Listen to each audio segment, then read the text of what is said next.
So this is the third tutorial, A3, Motivational Environment and its Influence on Sports Performers. So this section is looking at the environment that a coach and parents and social reinforcers can create to influence your performance.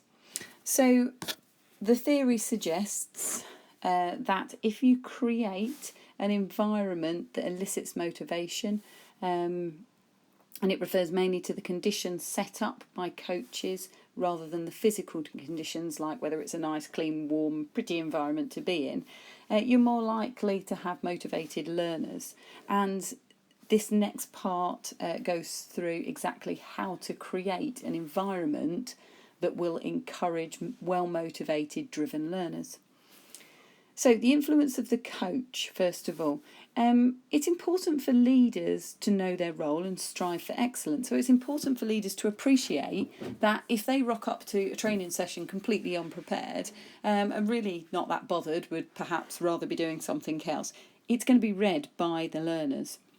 If that sort of signal is sent out, then the learners are automatically going to behave in a slightly different way, and it's probably a behaviour that's not conducive to learning, so they may mess around a little bit more, they may not listen, they may start turning up late. But effectively, your laissez-faire approach could have a negative impact on their motivation.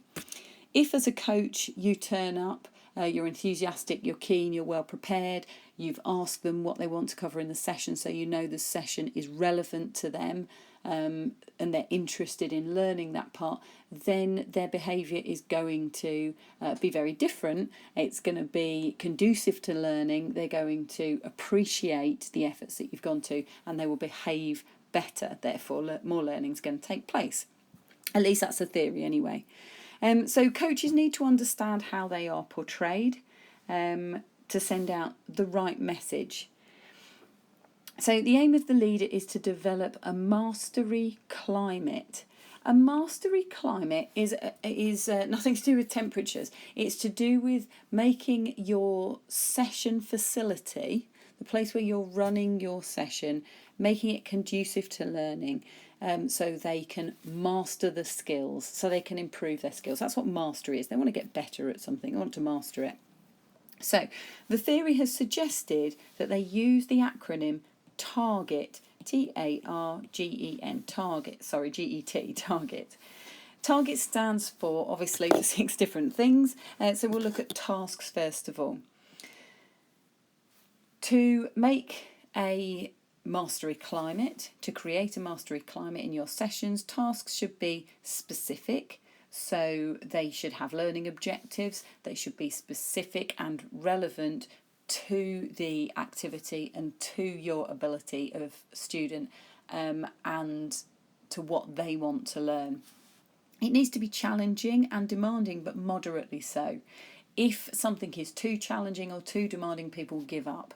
If it is too easy, they will give up. So you need it to be moderately challenging and demanding.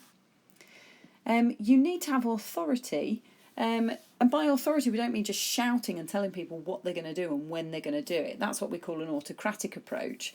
You need to have a democratic approach, which is what our society is, a democratic, supposedly, where we all help to make the decisions. We're involved in decision making. And that's what you need to do for your athletes.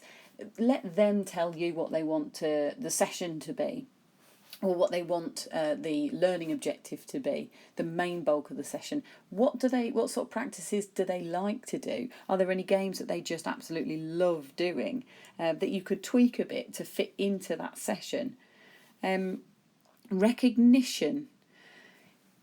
If you have learners that are trying hard every single session, and they might be making very slow progress, but they're trying really hard and they don't get acknowledged for it, can be quite demoralising, quite demotivating for them. So some method of recognising progress and effort through praise and reward. Grouping is the next bit. So a good leader should be able to group appropriately. If the session warrants it, a big group. If the session warrants it, individual work, or pair work, reciprocal work, where one person does something, the other person's filming it or watching it or evaluating to give feedback. But you need to analyse the task and see what the group demands. If, for example, the task is a dangerous task, you would have smaller numbers participating in that to keep it safe. If it is an extremely difficult task, again, you would have had smaller numbers, because too many people, too many discussions going on in a really intricate skill will just not be conducive to learning and progress.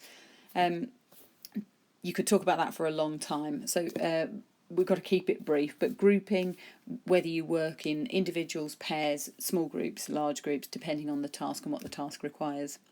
Evaluation, so criteria for effort and progress and persistence. So you're evaluating how well somebody is achieving. It's very similar to recognition.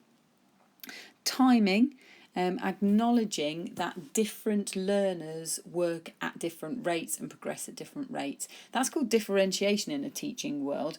But knowing that, so say you set up a task in football, you're leading a session, one group you can see have picked up the task very easily, but the other group have only just got started. You go to the group that have accomplished it, who have mastered it, and you give them a new task, or you give them extension of that task, a new challenge. So they are appropriately challenged, and they will continue to be motivated. If you push on the group that have only just mastered it, it will be too soon, and they will probably go wrong, and it will probably demotivate them, and probably have effects on their self-confidence as well. So target, if you follow target when you're session planning, you should create a climate for maximum learning. So moving on, as well as the influence of the coach and motivation to create this mastery climate, you also need to consider the influence that family and peers, and so friends, can have on a learner. So a coach must be aware of the social influence, that's a key term, social influence, of family and peers on motivation. So I've made that clear there. So these are social influences, key term. These social influences impact an athlete's attitude, opinions and behaviours, and can be both positive and negative. So the attitudes, opinions and behaviours of families and peers can directly influence the attitudes, opinions and behaviours of the learner. If the attitudes, opinions and behaviours are positive, then the learners are more likely to be positive. If the attitudes, opinions and behaviours are negative, then they are more likely to be negative. So a couple of scenarios there. So a positive scenario would be dad's a runner, always been a runner, always done races, likes fell running, etc. And will obviously, because they've done it for a lifetime, will have a positive attitude about it, will give you positive stories about it, will be enthusiastic when they're talking about it, will have opinions about how it's good for the health, how it's good for their joints in older age, how it's good for stress levels. And their behaviours will be that 4 times a week they'll go out running in the morning, even if they're tired. So they're setting a good example. You are, as a learner, if you see that in the family household, then you are more likely to be positive about running. You'll see the benefits for yourself, you'll see the attitudes, you'll hear the opinions, and you are more likely to behave in a similar way. So a vicarious experience, so, and you're copying. Negatively, and this usually refers to as with friends, if your friends aren't into the same sports as you, their opinions will differ. You will have an opinion that you enjoy that sport, you think it's a valued sport, you think it's worthy, but some people, some friends may say, oh, it's rubbish, it takes you out your lunch times, you miss out on this, you miss out on that, they're a bunch of chumps that you're playing with, and you know, they're going to negatively impact your friendship group. They obviously wouldn't say it in those ways, but you would be getting peer pressure.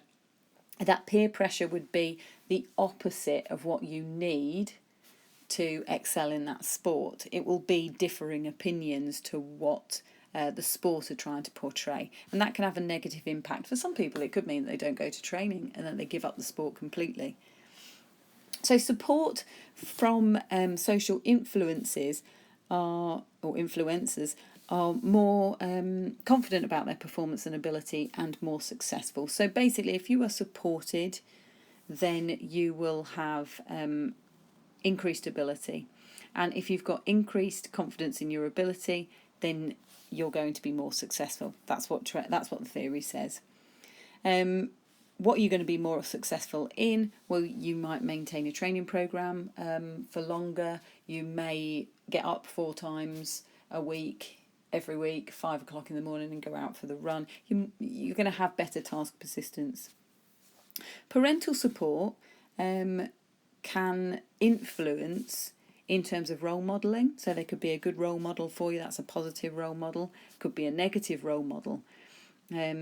It could be a social influence like peer pressure that could affect.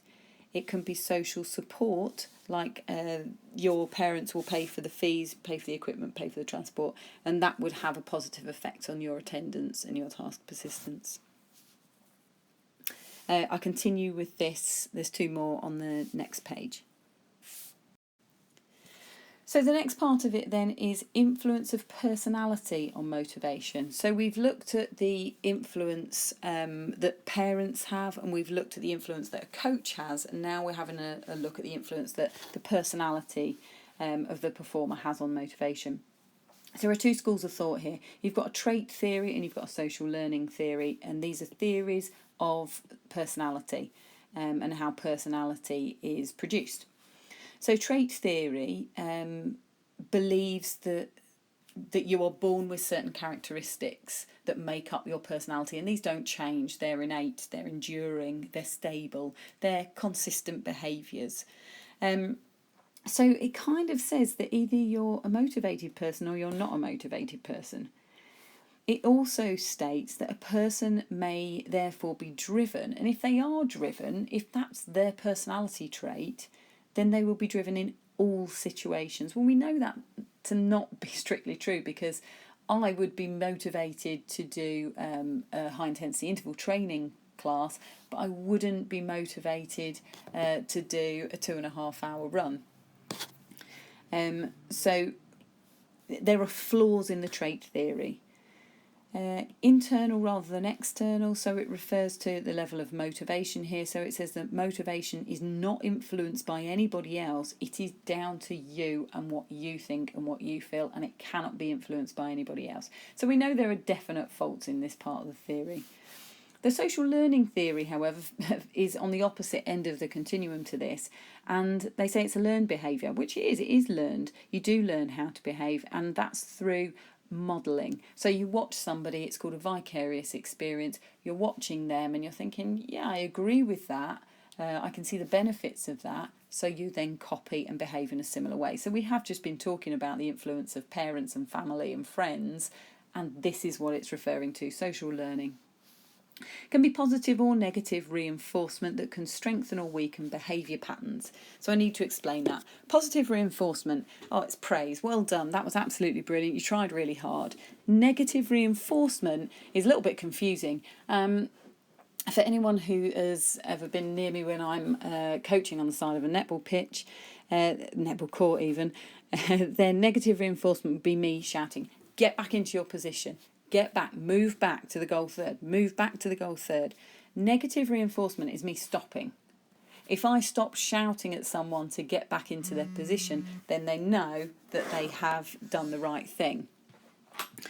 It can therefore, if they're reinforced, it can strengthen behaviour patterns. Weakening behaviour patterns will be through the negative reinforcement, where I'm saying don't do that, don't do that, don't do that. So it breaks the behaviour pattern. Behaviour is copied and observed, as we've mentioned already, and it suggests how a coach can be influential. The trait theory doesn't account for anyone having any influence on the performer at all, and the social learning theory does.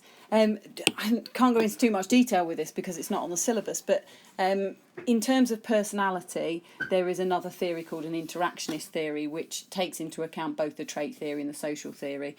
Your social learning theory, sorry. You're not actually assessed on that at this point, but you just need to be aware that trait theory is consistent. People will behave the same way in every situation. And for social learning, it's not that they're born with a certain personality, it's that that personality has been shaped and modelled by copying others and observing others. And therefore, it's extremely important to model the right behaviour as a coach. So moving on to the next part, influence of the physical environment on the motivation. Well, this is what we all think about anyway when we look at the title, motivational environment and its influence on sports.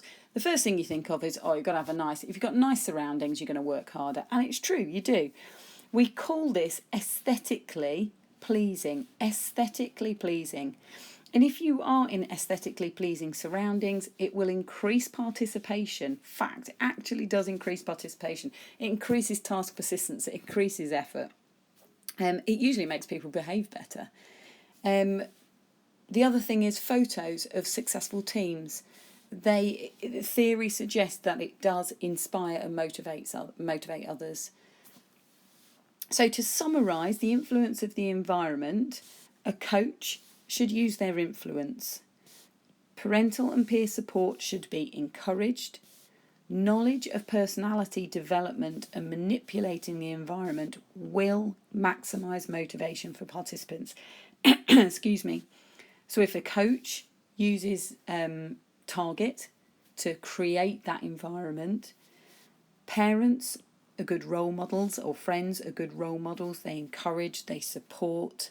That could be financially, or that could be with encouragement and praise. You understand how personality is developed as a coach, so you understand that you are born with some traits that you just can't change, but you are able to learn new ones through vicarious experience. And you also know how to manipulate the environment to make it more aesthetically pleasing, by adding photographs, by making it, having new equipment where possible, etc. It will maximise motivation for the participants. Okay, thanks for listening to the chapter again. So we've got 4 questions this time. Please complete the questions, use your textbook to help you answer and your notes. Stop this video and then play it when you want the answers. Okay, question 1.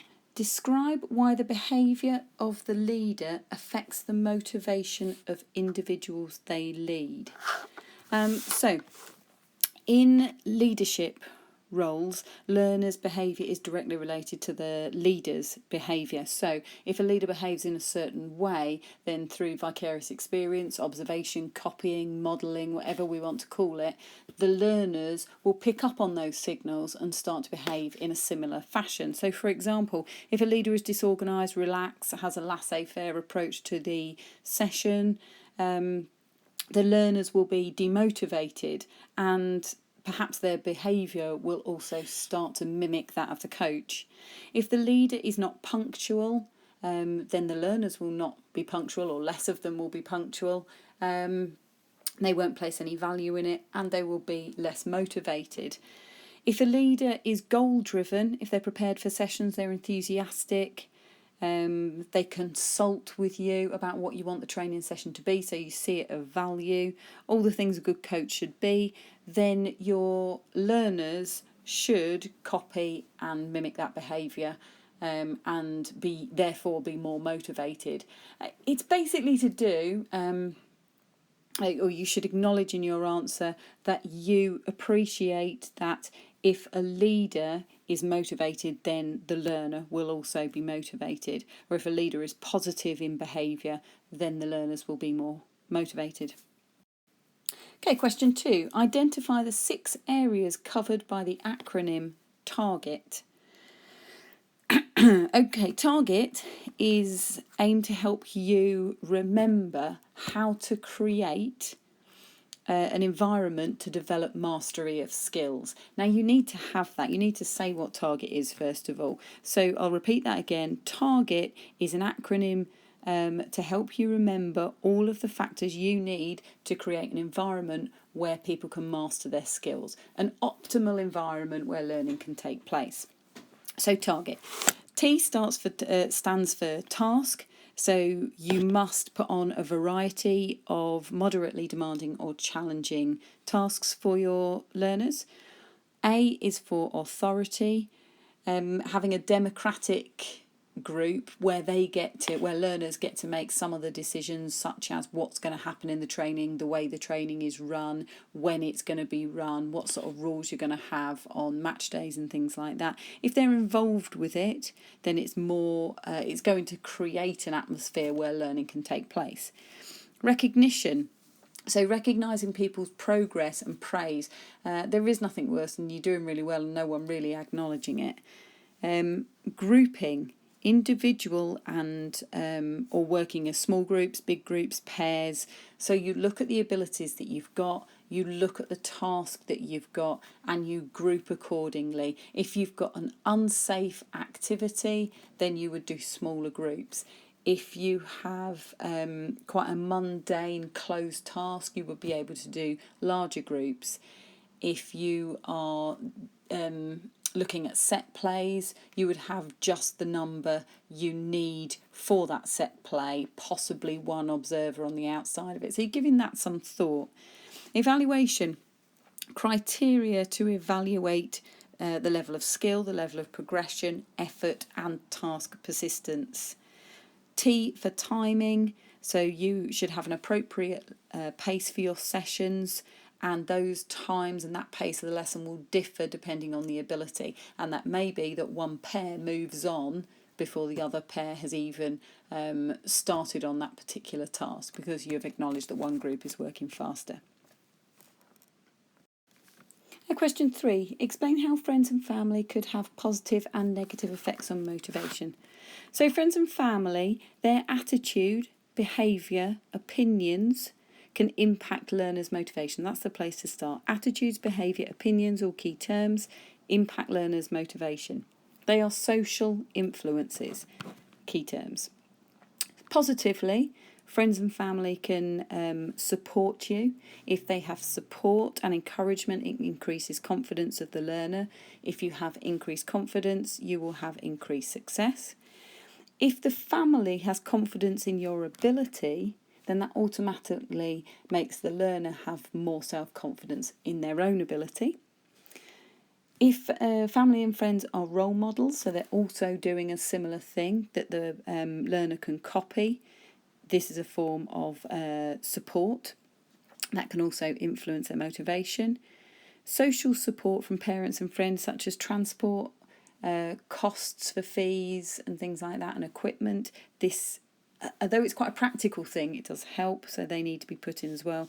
That's transport cost and equipment. Negative influences, if peers, so you need to acknowledge that if peers don't do the same choice as you, they don't do the same sport as you, then they may add pressure for you to conform to a different behaviour, a behaviour that is not conducive to you excelling in your sport. And that can be detrimental to your performance. Question 4. Briefly outline 2 theories of personality and their differing impact on motivation. This is going to sound like a bit of a cop-out, and I will in fact tell you off if you haven't done the answers. But they have been answered on the other tutorial, and to go through all 4 with everything on there that you could be marked, it's going to take me about another 10 or 15 minutes to go onto this video. So please, would you mind going to the old tutorial and listening to listening to the tutorial and getting your answers off that. Sorry. Thank you for doing them though. Bye.